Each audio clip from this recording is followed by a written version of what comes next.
Hello and welcome to another episode of Hollow Hearts 101 with Dr. Jacqueline De Rosario, America's marriage coach. This episode, we're talking about Storge Love, familiar love, dealing with interactions within the family from mother to son, son to mother, and everything in between. This episode features once again Homestead Poppy, aka Alex De Rosario, and it's going to be a treat. So buckle in, get your notepad out, and be willing to take part in Hollow Hearts 101. Dr.Jacquie here, welcoming you to the podcast where we complete our work in the series on love. So guess what? We're talking today about Storge Love. Rhymes with agape love, S-T-R-O-G-E. And we know that when we spoke about agape, that's that unconditional love. Well, Storge love is not necessarily always unconditional, but it's familial love, the love that we have in families. And here to share our discussion on Storge Love, again, I welcome to the stage Alex Del Rosario, otherwise known as AKA Homestead Poppy. Welcome, Alex. How are you today?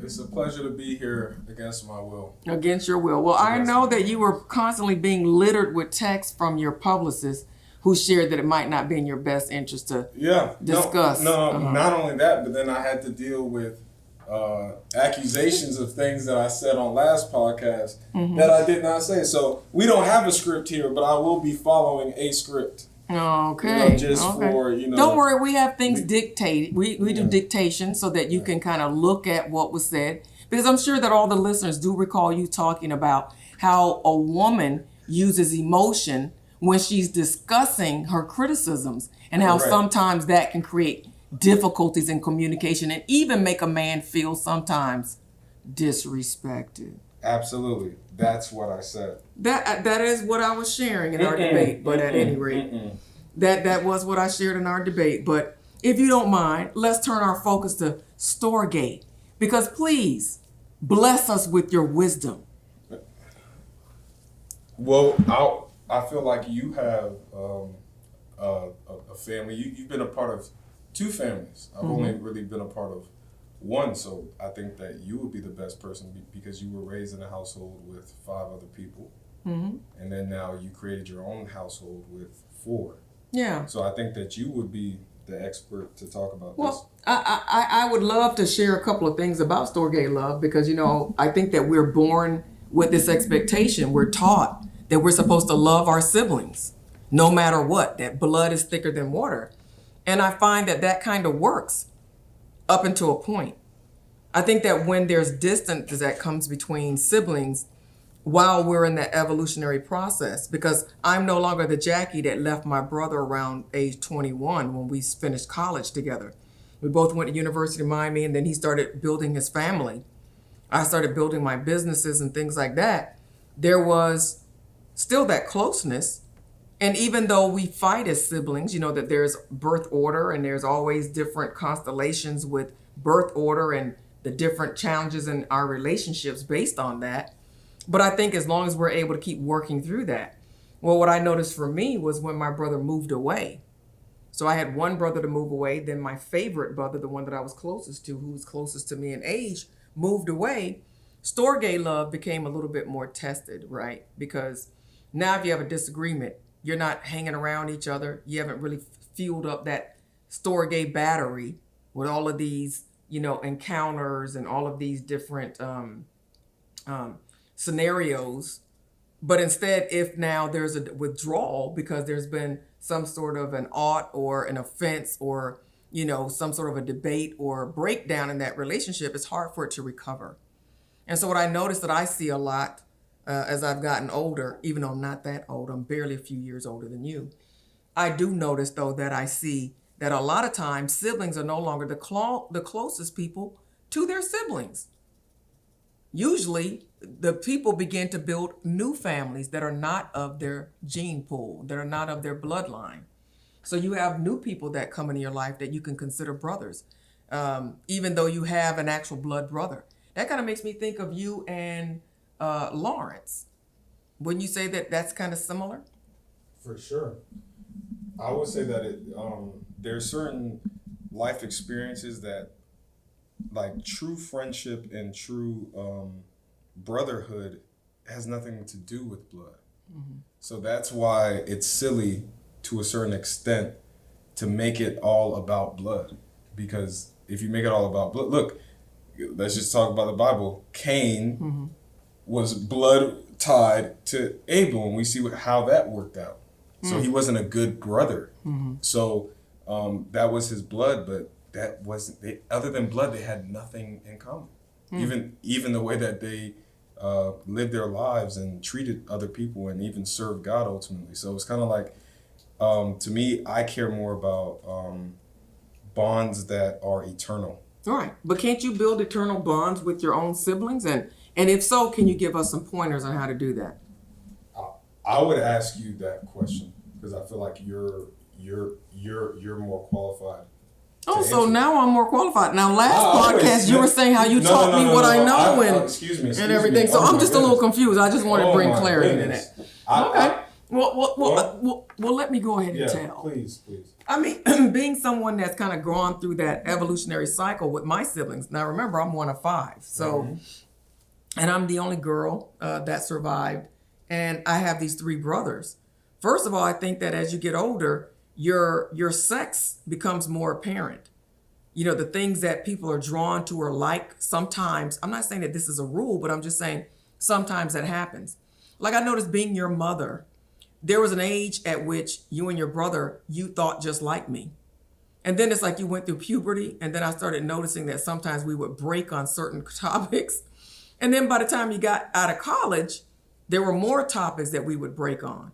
And then as you came into early manhood, it's like I got another one of my husband. It's like we're just not very much, there's not a lot of symmetry there between who you are as a man and who I am as a woman. Our style of communication, as you brought up last podcast, the things that we're interested in, the way that we think and process information, those differences become more apparent. And I think that with siblings, you have to be intentional, just like I am in my marriage, about how do I go through this evolution of the different phases, the different versions of Jackie, and while my husband's going through the different versions of Vince, the different life episodes, being parents, now empty nesters, how do we go through all of that and make sure that our stuff is solid? It makes me think of that song, solid as a rock, dun, dun, dun, dun. How do you keep that solid? You have to be intentional. And that doesn't mean that you play patty cake around the things that will threaten your union. I feel the same way about being a sibling. If your sibling does not live in your city, you have to make it a priority to put them on a weekly call list. Even if it's for just a 10, 15-minute call, to be enmeshed in their life. Number 2, you have to make it a point to see each other often as possible. And I think that when you're not intentional, guess what happens? Life rushes in and other things fill up that time. And then with the absence of being able to bond and stay bonded together through experiences, you begin to find this chasm filling up with other things. And now there's space between you. So, Hello, and with the Hollow Hearts 101, if you haven't been here before, we take the time for you to think about and reflect on what's going on, because this is a lesson for somebody, somewhere, somehow. And this particular break, we're taking the time for you to think about and reflect on any relationships that you've had with your parents, with your mother, with your siblings. Do you go out your way to reach out? Do you go out your way to make it available? How has those family relationships that you hold so close to you evolved over the time? And have they been for the better or for the worse? Take this time to reflect on these things and get ready for the next section of Hollow Hearts 101.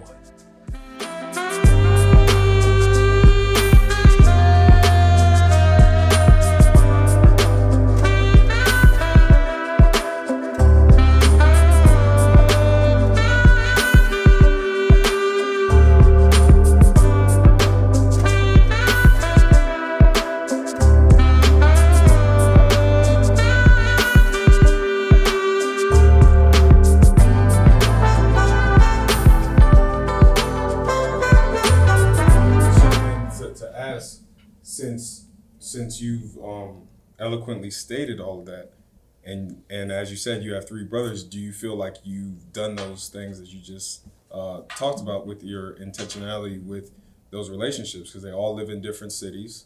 And, you know, I don't know of me growing up and seeing them a lot. That wasn't a thing for me. Yeah. So I wasn't close to any of them. So then, and from my perspective, you're not close with your brothers. That's my opinion. So it's kind of interesting to hear you talk about it that way because my perception of that is that I wouldn't consider you close with. Yeah, but I also think that it takes two people. Both people have to be committed because I'm not the kind of person that really sows into things that don't give me fruit. So having said that, my eldest brother, who I was the closest to, he was my best friend. So we even went to college together. So I'm a year apart from him. He went to college the first year. He was always home, always around me. I went to college with him at University of Miami. We were always together, you know, doing things together. It's funny because we didn't double date very much together, but we were always together, always, you know, at home, playing around, joking, and, you know, it was a delightful scenario. But then when he got married, he got with this woman who didn't like him being very close to his family. And so there was a struggle for me to see how I could keep us knit together. But it's like you can only fight so much. And now, you know, for any of my listeners that's listening to this, someone wise once said this to me. There's really no argument between a man and a woman that are romantic together. They have seed in common. What do you have other than some love and some feelings and maybe some blood? But this is his new family. And so I just let that go. And then I just decided, hey, I can try to be available when he's available, but I will not put an expectation. Now, how well, you know, how rightful my decision was really depends. But I had to make a decision because it was hurtful to me to know that she told me I'm going to separate you guys and to see it happen. And then missing my brother so much. But I had to realize my brother's not ignorant. He's a man. He has to make his own choices. So obviously he made a choice. So I had to acquiesce with that choice. And so I had to put myself in a position where I felt that it was, you know, most productive and healthy for me, if that makes sense. And it's funny that she brought that up because that's one of my favorite quotes I ever told her. Was that one quote. Which was? The one that you just said that the wise person told you. Oh my God. So you're the wise person? You said it because I told you that. No, it was you. I'm just saying. I was actually referring to someone by the name of Dr. Paula Price. I really wasn't. That's the wise person I was referring to. But well, it's funny, let me give thing, credit where credit is due, since you've also said it. Thank you, sir. Listen to my. Well, I must have missed that one, but I caught it this time, so we'll put it in my pocket and save it for later. Gave someone else the credit. Yeah, there you go. There's another aspect of Storge Love that talks about the relationship between a parent and their child, and the child with their parent.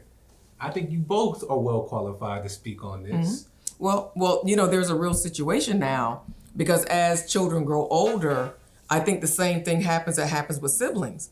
The children start building their own nest. They start crafting their own life. And their parents are at that same time starting to transition. So there's a period where they're probably kind of maybe still with their parents. And as their parents start getting older and can't go or do the same things, you know, and that child keeps building their life. Sometimes there's a chasm that begins to open up there too. So I think, again, it goes back to what is it in your mind's eye that you want to see your family look like? I think that listeners have to begin to envision that with the sense of understanding that things do change and that there's seasons of life that they need to look at and figure out what do they want to see it look like for them. And if they want to see it look like this or like that, what are the steps that they need to take intentionally to make sure that that happens? And I think that that's key. Number two, we have to recognize that as people become, I think here in the United States, we make a real error in saying that children are adults because they turn 18. Not so. We know that the frontal lobe of the brain is not even developed for them to make wise decisions until they're past 21. Having said that, I love Jewish faith. I love the way that they raise their families. Children are still respectful of their parents. They look to them for any major decision that they're making in their life. They tend to consult with their parents. So you see that it's a thread that's woven throughout the fabric of their life. I think the way that we conceptualize it is like, no, you're on your own. It's your life. And we don't seem to want to anchor it back to the mother stone. That's what I would call it. Back to the family, the people that gave you birth. And so I just feel like, you know, you got to be intentional. But there is a commonality with mothers and daughters of having difficulty as that daughter becomes a woman. A lot of times it's almost like there's more friction and tension between them the more that daughter becomes more into the woman and that mother is starting to transition now. What do you say about that on your side? So why are your thoughts about that? Because you only have 2 boys, but of course you're. But I'm a daughter though, so I have a mother. Oh yes. I'm a daughter. Oh wow. Yeah. Sorry. And I have many clients in my practice that I've had to work with because they've had difficulties with their mothers. So it's common. So what's And a your lot of- expertise on that? I don't really have an expertise, but I think I'm very good at meeting out what the issues are. And what I found is a lot of times when the mothers are going through that transition, they don't want to lose their footing in their daughter's life. But as that mother is getting older and with her family, she might have a different vision than what the mother might want. And so the more that mother is trying to, keep a hold of and still keep her same footing, she doesn't want time to go by. Now she's pushed to the side and her perspective is not valued and she's not brought into the mainstream to spend the same amount of time. So what happens is there's a lot of resentment that ensues. And in that attempt to stay connected, I think sometimes boundaries are crossed, right? And so then feelings get hurt and you see that there's a deterioration of the relationship even further. Okay. What say you from the son to the mother? How's that relationship and how have you maintained it? How has it evolved from mommy to, well, now I'm an adult, she's an adult? I still call her mommy.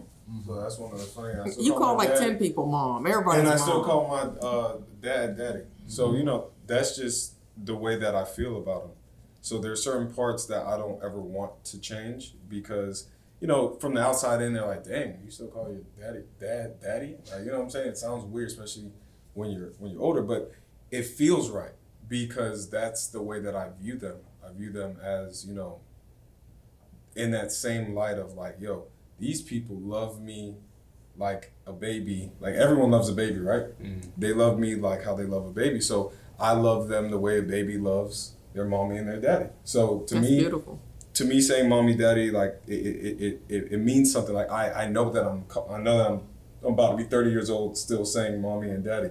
And usually I do try to only say it at home because it's more, intimate there. Yeah. But at the end of the day, I just think everything's about blossoming and growth. Growth is never the way that a parent intends it to be, and it's never the way that the child thought it would be. So I think that that's the only real friction most of the time with a good foundation. Because if people are coming from abusive households and stuff like that, I can't talk to that. Yeah. But I can talk about even a good foundation. The growth creates friction because the parents, especially when you have good parents, they feel responsible as they should. But then there comes a point where you actually part of the responsibility is to start to let go. And a lot of responsible, good parents don't know how to do that at the correct time. And that can cause issues. Are you a parent who cares a little bit too much about every single thing that your child is doing? Or were you the child that felt like your parents were all up in your business? Did you understand that as a child, that parent was coming from a place of love? And as a parent, your child just wants to grow in the right way. Have you even thought about the time where you will eventually have to let go of your child? Or even more importantly, as a child, have you thought about the time where what freedom really looks like and why potentially your parents might not want you to have the freedom that you so desperately want? These are things for you to reflect on and think about as both a child and potentially as a parent. How do you deal with letting go?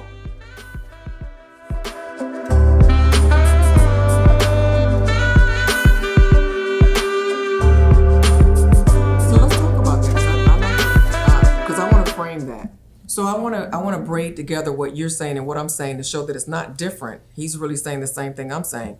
What I'm saying is I don't think that we should expect that we let go, meaning let go of them having some sort of tie-in, involvement. I think that's different than somebody's overbearing and trying to tell somebody what to do and expecting that the child is going to listen. But I do believe that a child should expect that their parents' wisdom, they should learn to garner and to grow from their parents' wisdom. See, I think that I was taught, like, you know, in my generation, like, oh, they don't know nothing. You know, they're old fashioned and things are different now. There's not too much that's really different that matters. Technology is different, but people are still people, and the world still evolves in the same way it evolved from my parents' generation. One of the things I noticed about my parents, when they would give you advice, they were hardly ever wrong if you ever listened. You might not like what they say and you might not agree with it. But I think that a lot of parents are overbearing and they expect that just because they gave the advice that the child has to obey it. No, it's just a weigh-in. But I prefer for them to err on the side of being involved than not being involved at all. Because there's some parents that just let them do whatever, see that they're about to run in a ditch and offer nothing. And I think that there's a real shame in that because they've been just taught to believe that, well, they just got to learn for themselves.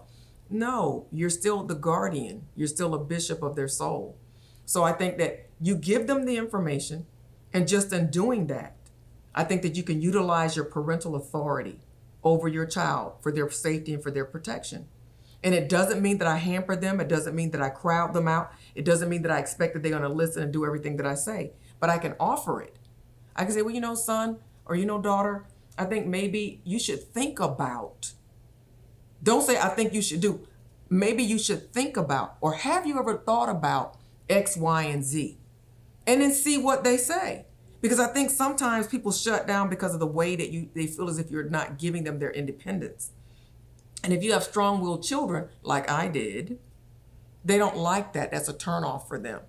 And so I think giving people tools and strategies that they can deploy that will work for them will be really, really helpful. But I think it would be a shame for kids not to, and not because I'm a parent, but I just never did. I learned to always go to my parents because they were successful people.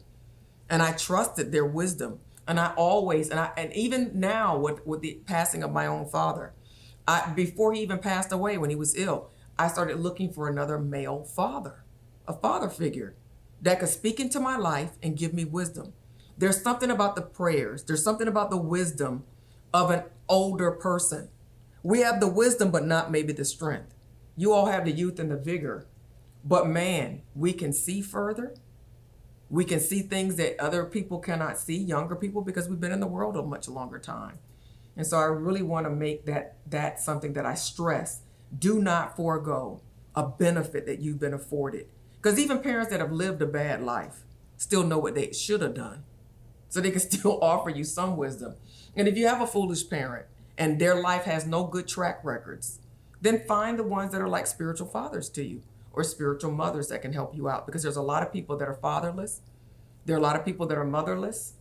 And I don't think that they have to be of your bloodline, but that is a tool, a benefit, a reward that life gives us to have wisdom in our youth. I will say this. I think that what needs to be talked about the most and really tuned in on is parents. Mm-hmm. Like, yeah, I get that this type of love that I don't know how to pronounce correctly. Storge. Mm-hmm. Sounds like a person.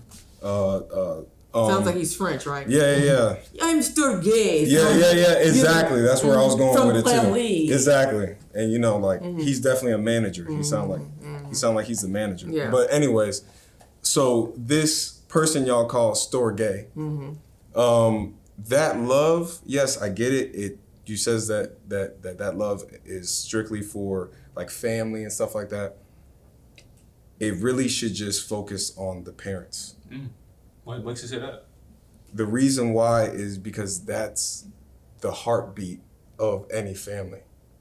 It's the people that started the family. So if you focus on that, you'll learn how to be a good brother if you had good parents. I don't think that's true now. For the most, well, let me elaborate. All participants. Allow me to elaborate on that. Okay. You have to understand that being a parent is the most important job you'll ever have. I don't care if you're a CEO, I don't care if you're president, I don't care if whatever, teacher, whatever you call a job, you being a parent is the most important job that you'll ever get because that's one job that has to be granted to you. The other jobs you interview for, and you might get it, you might not. You have to get blessed with the opportunity to be a parent. A lot of people cannot become parents naturally for whatever reason. It's literally a blessing, and people abuse that blessing. And when you don't see it that way, you don't even see the power that you have as a parent. So the reason, and I'm not trying to take away from any other thing, I know that I made a bold statement because it requires that boldness, because a lot of people are like, oh yeah, I'm gonna parent this child until they're 18, exactly like what Dr. D was saying. That is stupid. You were blessed to be a parent till the day that you die, or no, I'm gonna leave it like that, till the day that you die, because even if, God forbid, your children would pass tragically prior to you, you can still be a parent. Like, that's something that once you get that job title, it should stay with you until the day that you die. But here's the only question that I want to point is that, so you're saying that if the parents are good and we focus on them, then we would have, the children would also be good and experience. What I'm saying is, there's nothing's ever A, B, C, D, E, F, G, and perfect all the way down to Z. But for the most part, everything starts there. And whenever you want to change, you have to change your thoughts. It has to start at the head. The head controls the body. Your brain controls everything. So what you believe is literally what you become. So it's a lot with the household. The household, it gets its heartbeat, it gets its habits, everything from the people that created the household, which is two people. So a lot of times, even when the children don't know how to be good siblings to one another, a lot of it traces back to how they were raised, what they saw, and so on and so forth. What they were exposed to. What they were exposed to, how they saw their parents treat their siblings, X, Y, and Z. All behavior is learned behavior. Do you agree with Alex? Is all behavior learned behavior? And is all learned behavior a result of good and bad parenting? It's something to think about. What are your children exposed to? Is it all for the good? Is it all for the bad? Or is it somewhere in between? As a child, what were you exposed to? Did you have good parents? Did that dictate how you behave now? These are things to think about before our next section.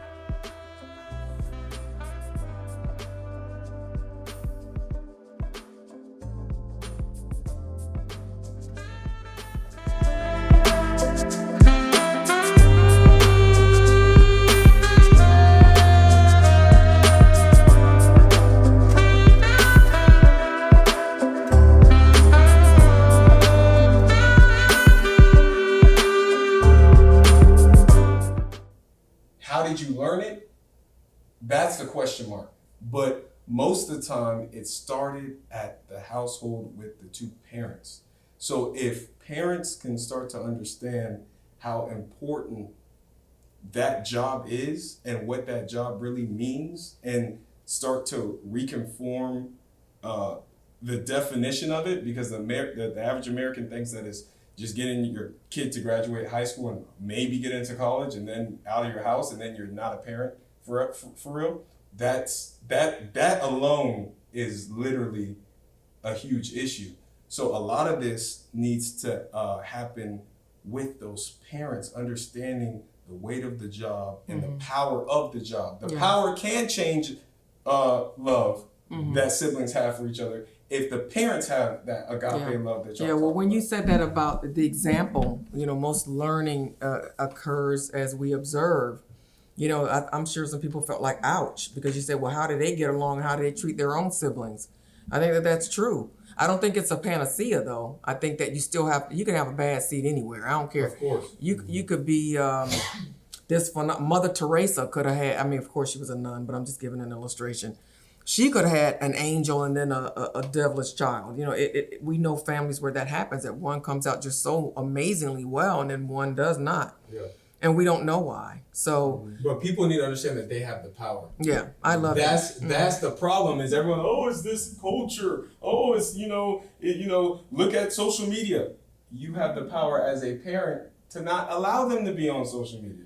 To not like you have so much control. But if you let your control go, that's different. If you let whatever control you have go, because I think with social media is everywhere. Yeah, but you can't watch your child 24/7. I don't care what nobody says. You really don't have control. I've seen kids using other kids' phones. Like I never gave my kids phones. They used to use those chirpers from Nextel. So it was a radio so that they couldn't, use social media. But they still were around it, so. The environment's the environment. Like we were just talking, me and some of my homeboys were not laughing, well, we were making jokes about it, but it's really not funny. Even the type of commercials that play. Like during like the finals and stuff like that, where you can't control what literally certain people see because it's just out there everywhere. So of course, that's a part of it, but guess who has the most influence? The parents. They do. So at the end of the day, social media got influence. And to support what you're saying, everything has influence, but the you research have the most shows influence. the research shows that also children listen more to their parents than even to their peers. Isn't that insightful? Of course. I would have thought that they would be more influenced by their peers. But see, that gets perverted at a certain point. If you see that your parents are hypocrites, if they tell you not to curse and then you hear them cursing all day and all night, and all they watch is cursing type of stuff. All day and all night. then at a certain point, you then start to not care about what they say because they don't even live what they say. And you remember, most behaviors learn through seeing. So you can tell someone not to do something and it sounds good, but if they see you not do it, they're going to emulate what they're seeing all the time versus what they hear sometimes. So at the end of the day, even for those children that don't fall within that statistic of caring about what their parents say more than their peers, it's their parents' fault most of the time. Again, I would like what Dr.Jacquie said, there's always going to be outliers, which are the bad apples, but most people aren't bad apples. Like the really like being just completely honest, most people are not bad apples. They were just in a bad garden. So I appreciate what you shared. But to summarize what we're talking about regarding Storge Love, I think we're talking about tips to parents on how to be better parents, to emulate what they want to see developed in their children. We also talked about how you have to be intentional so that if you want Storge Love to be something that's enduring and have a close-knit family with your siblings and your parents, then you have to be intentional and you have to do things that sort of curtail the effects of distance and of time as we continue to grow, change, and evolve. Anything else you'd like to add? AKA Homestead Poppy. No. Thank you again for having me. No, it was a pleasure, and I thought you brought a lot of things for us to think about. Having said that, we're signing off, but looking forward to seeing you for the next discussion. Hoping you'll join us again. Thank you for listening to another episode of Hollow Hearts 101 with Dr. Jacqueline Del Rosario, America's marriage coach. This episode was beautiful. It talked about the communication between your family, your brothers, and your sisters. And I thought it was really, really special for Dr. Jacquie and her son Alex to talk about Storge Love, the love between family members, and how they both were able to expound upon the crucial part that the parent plays in the child and parent relationship, and how the impact of being a parent truly goes beyond simply feeding and clothing your child. I hope you have takeaways of your own that you can think about and reflect, and even give this episode another listen if you have to. But make sure that you comment, like, and subscribe as we go on this journey to heal hollow hearts everywhere. Take care and have an awesome week.